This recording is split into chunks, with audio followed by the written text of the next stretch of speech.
புதுடெல்லியில் அனைத்து இந்திய அண்ணா திராவிட முன்னேற்ற கழகத்திற்கென்று ஒரு தங்கும் இல்லம் அலுவலகம் நம்முடைய இதய புரட்சித் தலைவி அம்மா அவர்களால் அடிக்கல் நாட்டப்பட்டு அந்த வகையில் நம்முடைய கழகத்துடைய பொதுச் செயலாளர் அவர்கள் இன்றைக்கு அவர் திறந்து வைத்திருக்கிறார் என்பதை மகிழ்ச்சியோடு தெரிவித்துக் கொள்கின்றோம். குறிப்பா முன்னாள் அமைச்சர் செங்கோட்டையன் நேற்று அவினாசில பங்கேற்கல புறக்கணிச்சிருக்காரு. குறிப்பா அது விளக்கம் கொடுக்கிறாரு. இதே புரட்சித் தலைவி அம்மா அவர்களால் அறிவிக்கப்பட்ட திட்டம், அம்மா அவர்களால் அறிவிக்கப்பட்ட அரசியலில் அம்மா அவர்களால் வெளியிடப்பட்ட திட்டம். அதற்கு செயல் வடிவம் கொடுத்தவர் நம்முடைய கழகத்துடைய பொதுச் செயலாளர் நம்முடைய அண்ணன் எடப்பாடியார் அவர்கள். ஏறக்குறைய 80% அளவிற்கு நம்முடைய அண்ணன் எடப்பாடி ஆட்சி காலத்திலேயே பணிகள் முடிவுற்றது. மீதி 20% பணிகள் இந்த ஆளும் இந்த ஸ்டாலின் மாடல் அரசாங்கம் மெத்தனமாக இந்த பணியை மேற்கொண்டு உடனடியாக நிறைவேற்றினால் அனைத்து இந்திய அண்ணா திராவிட முன்னேற்ற கழகத்திற்கு நற்பெயர் வந்துவிடும் என்ற காரணத்திற்காக அதை கிடப்பிலை போட்டு 3 வருடம் கழித்து அதை திறந்து வைத்திருக்கின்றார்கள். எனவே அதற்கு உண்மையான காரணம் அம்மாவும் அதே போன்று நம்முடைய அதன் எடப்பாடியார் அவர்களும் தான் அந்த திட்டம் நிறைவேறுவதற்கு. எனவே அந்த வகையில் பார்த்தீங்கன்னா இந்த கூட்டத்தை பொறுத்தவரை, அதாவது அத்திக்கடவு அவினாசி திட்ட விவசாயிகள் கூட்டமைப்பு, இந்த விவசாயிகள் கூட்டமைப்பு என்பது எல்லா கட்சி சார்ந்த விவசாயிகளும் அதில் இருக்காங்க. அதுக்காக போராடினவங்க, அதுக்காக சிறை சென்றவங்க, உண்ணாவிரதம், ஏன்னா அது 50 ஆண்டு கால கனவு திட்டம் இது. எனவே அந்த வகையில் அந்த திட்டம் எல்லா கட்சியை சேர்ந்த விவசாயிகள் இருக்கின்ற காரணத்தினால இதில் ஒரு அரசியல் கலப்பு இருக்கக்கூடாது என்ற வகையில் தான் இது அந்த அந்த கூட்டமே நடைபெற்றது. விவசாயிகளால் ஏற்பாடு செய்யப்பட்ட அந்த கூட்டம் நடைபெற்றது. எனவே அந்த வகையில் தான் இது பார்க்க வேண்டும். எனவே அந்த வகையில் அதான் நான் இந்த கருத்து சொல்ல முடியும். குறிப்பா அந்த கூட்டம் நடத்தக்கூடிய திட்டம் அந்த குழுட்டே சொல்லியிருக்கிறார். இந்த மாதிரி பல பேர் பங்களிச்சிருக்காங்க. குறிப்பா முன்னாள் ஜெயலலிதா பங்களிச்சிருக்காங்க, எம்ஜிஆர் பங்களிச்சிருக்காங்க. அவங்க கூட படத்தை போட முன்னாடியே சொல்லியிருக்காரு. அதுதான் சொல்றேங்க. இப்போ இது ஆக்சுவலா பார்த்தீங்கன்னா பொதுச்செயலாளர் பொறுத்தவரையில் பேச்சிலே சொல்லியிருக்காரு அவர். இங்கே எல்லாருமே எல்லா கட்சியும் சார்ந்தவங்க இருக்காங்க. அப்படி இருக்கும்போது பார்த்தீங்கன்னா அந்த வகையில் அந்த ஒரு அரசியல் கலப்பு இருக்கக்கூடாது.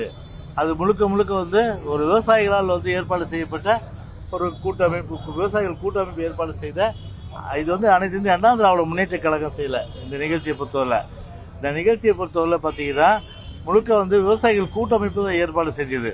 ஏன்னா விவசாயிகள் கூட்டமைப்பு சர்வ கட்சி, எல்லா கட்சியும் அதில் இருக்காங்க. எனவே அந்த வகையில் தான் இந்த கருத்தை நான் சொல்ல முடியும். என்னங்க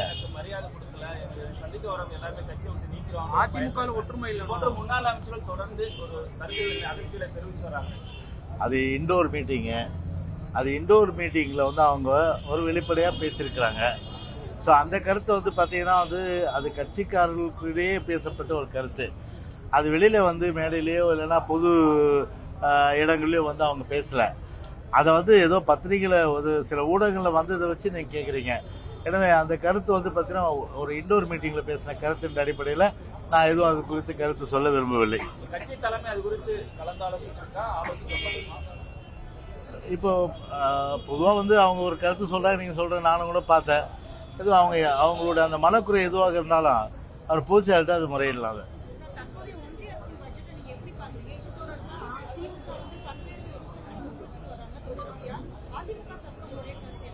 அதுதான் பொதுச் செயலர் சொல்லிட்டாரு.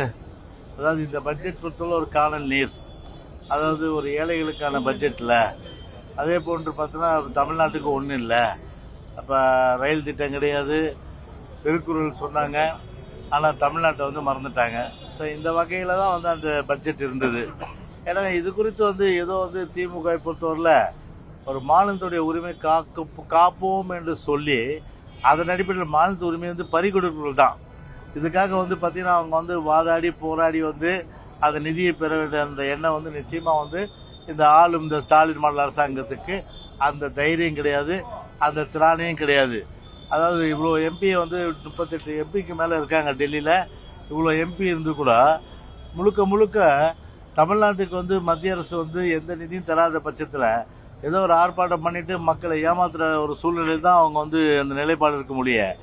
உணர்வுபூர்வமாக வந்து பார்த்தீங்கன்னா அதை போய் பேசி பிரதமர்கிட்ட பேசி நிதியமைச்சர்கிட்ட பேசி அழுத்தம் கொடுத்து பிரைம் மினிஸ்டரை போய் எல்லா எம்பிஸை சந்தித்து அந்த அடிப்படையில் வந்து நிதி வாங்கன்ற அந்த எண்ணம் வந்து அவங்களுக்கு வந்து கண்டிப்பாக வந்து அந்த எண்ணம் வர்றது கிடையாது. அவங்களுக்கு தமிழ்நாட்டு மக்களை பற்றி கவலையும் கிடையாது.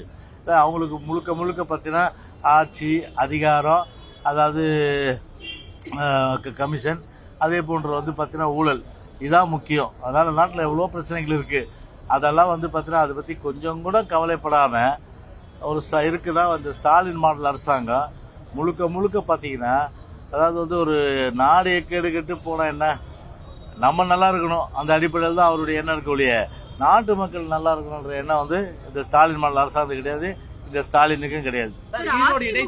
அதிமுக, பாஜக, நாம் தமிழர் எல்லாம் மறைமுக கூட்டணி வச்சிருக்காங்க. ஈரோடு தேர்தல்ல வந்து அது வந்து ஒரு முன்னோட்டமா வச்சிருக்காங்க அப்படின்னு சொல்லி திருமாவளவன் வந்து சொல்லியிருக்காரு. இல்லை, எங்களுக்கு பொறுத்தவரை அந்த மறைமுக கூட்டணின்ற அவசியம் எங்களுக்கு எப்போதுமே இல்லை. வெட்டு ஒன்று துண்டு ரெண்டு, வெட்டு ஒன்று துண்டு ரெண்டு, அவ்வளோதான். தெளிவாக வந்து பூஜா சொல்லிட்டாரு.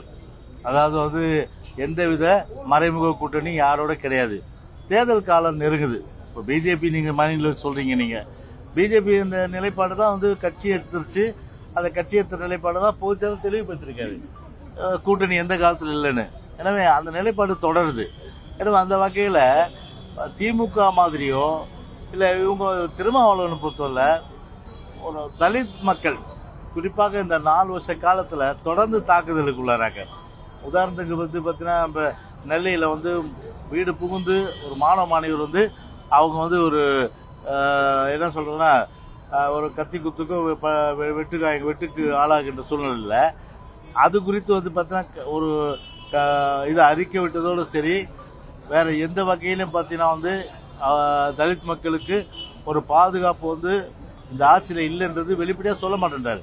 ஆனால் தொடர்ச்சியாக பார்த்தீங்கன்னா இந்த 4 வருஷத்தில் வெளிப்படையாக வந்து தொடர்ச்சியான தாக்குதலுக்கு வந்து தலித் மக்களுக்கு இப்போ பார்த்தீங்கன்னா ஆம்ஸ்ட்ராங் கொலை, அதே போன்று பல்வேறு மாவட்டங்களில் வந்து பல பிரச்சனைகள் வந்து தலித்துக்கு ஏற்பட்ட நிலையில் அதெல்லாம் இன்னைக்கு பார்த்தீங்கன்னா மறந்துட்டு இன்னைக்கு அவர் பேசுறாரு. இப்போ அவர் கூட இருக்கிறவங்களே பார்த்தீங்கன்னா இன்னைக்கு திருமாவளவன் கூட இருக்கிறவங்களே வந்து பார்த்தீங்கன்னா இன்னைக்கு வந்து ஒரு விடுதலை சிறுத்தைகள் கட்சி ஒரு தலித்துக்காக இருந்த கட்சி இயக்கம் இன்னைக்கு இப்படி திசை மாறி போகுது அப்படின்ற வகையில் இன்னைக்கு அந்த எண்ணம் வந்து அவங்க மத்தியில் இருக்கு.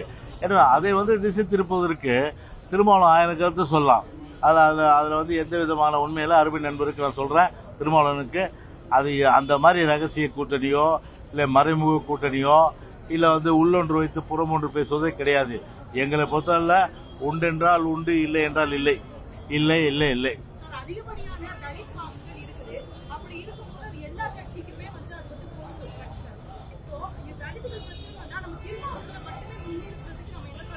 இதுங்க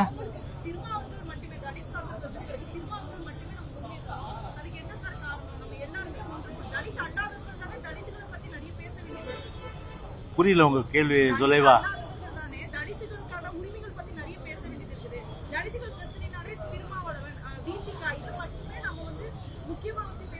இல்லை, எல்லா விஷயத்துல தான் எல்லாமே இப்போ நாங்கள் பேசிட்டு இருக்கிறோம். நாங்கள் வேங்கவேல் பற்றி நாங்கள் பேசலையா?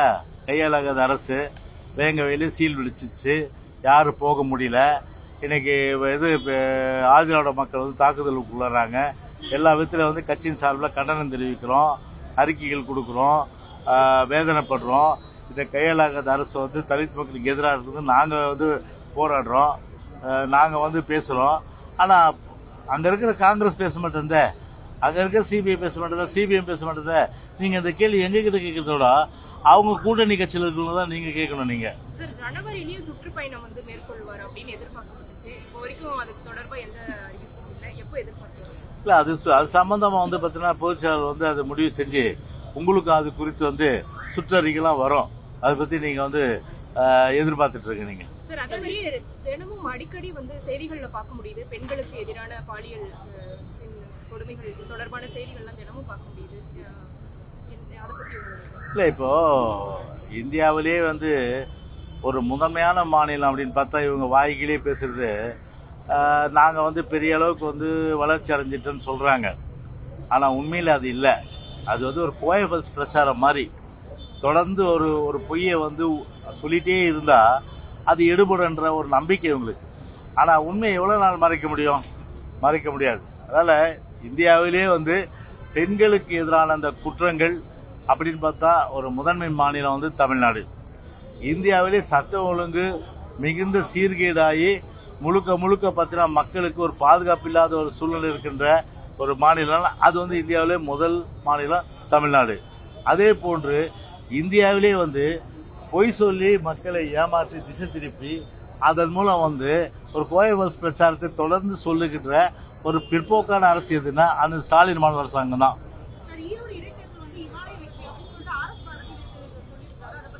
அப்படி ஒரு தேர்தல் நடந்ததா? நான் கேட்குறேன், தேர்தல் நடந்த மாதிரி தெரியுதா? அது நாமினேஷன் ஆகி போச்சு, அவ்வளோதான். அதாவது அது தேர்தல் கிடையாது, நாமினேஷன். அது டியூப்லைட் வந்து ஃபீஸ் வாங்கும்போது இது என்ன ஆகும்? என்ன ஆகும்? பளிச்சுன்னு எரியும், அவ்வளோ பிரகாசமாக இருக்கும். அது ஃபீஸ் ஆகிற ஸ்டேஜுக்கு வந்துட்டாங்க அவங்க. அதுதான் எங்கேயாவது நம்ம முன்னே 90,000 ஓட்டு வித்தியாசத்தில் ஜெயிக்கிறாங்களாம். 90,000 ஓட்டு வித்தியாசத்தில் ஜெயிக்கிறாங்களாம். நாங்கள் கலந்துக்கினாதான் அது தேர்தல். நாங்கள் கலந்துக்கலாம் தேர்தலே கிடையாது. தேர்தல் நடந்ததாக தெரியலையே. யாரோ நடந்ததாக தெரியுதா? எப்போ தேர்தல் நடந்தது, எப்போ வாக்கு எண்ணிக்கை நடந்தது, எவ்வளோ ஓட்டு எடுத்தாங்க, எதை பற்றியும் மக்கள் கவலைப்படுறதா இல்லை. ஏதோ ஆகமத்தில் நாமினேஷன் போட்டாங்க, அதே போல் டிஎம்கே நாமினேட் பண்ணிட்டாங்க, நியமனம் பண்ணிட்டாங்க, அவ்வளோதான்.